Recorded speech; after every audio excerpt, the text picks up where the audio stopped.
Top quality और consistent performance के लिए सिर्फ सिल्वर पंप नाम याद रखना। સમાચાર ગીર સોમનાથમાંથી લોકોના ટોળા પર ટ્રક પલટતા બેના મોત થયા છે। અકસ્માત થતા મદદ કરવા માટે ઉભેલા લોકોને અકસ્માત નડ્યો છે। અકસ્માત બાદ લોકોમાં વિરોધ જોવા મળી રહ્યો છે। લોકો વિરોધ કરી રહ્યા છે। ગામ લોકોએ રોડ પર મૃતદેહ રાખી ચક્કાજામ કર્યો।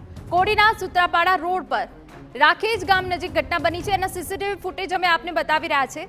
પહેલા ઇકો કાર અને બાઇક વચ્ચે એક્સિડન્ટ થયો અને તે બાદ જે લોકો મદદ માટે ઊભા હતા તેમના પર ટ્રક ફરી વળ્યો।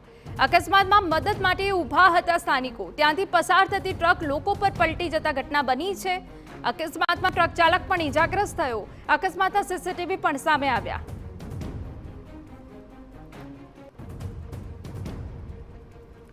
કોડીના સૂત્રાપાડા રોડ પર અકસ્માત સર્જાયો, જેના કારણે સ્થાનિક લોકો મદદ માટે દોડી આવ્યા। તે જ દરમિયાન ત્યાંથી પસાર થતું ટ્રક લોકોના ટોળા પર પલટી જતા બેના મોત થયા, જ્યારે ટ્રક ચાલક પણ ઈજાગ્રસ્ત।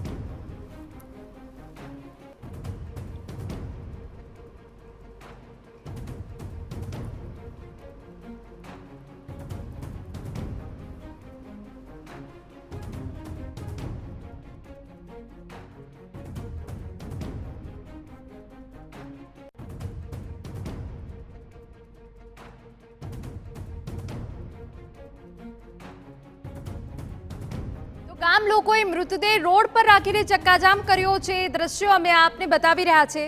અકસ્માત બાદ જે લોકો હતા તે મદદ માટે દોડી આવ્યા હતા અને તે સમય ત્યાંથી ટ્રક પસાર થયો અને આ ટ્રક લોકો પર ફરી વળ્યો, જેમાં 2 લોકોના મોત થઈ ગયા।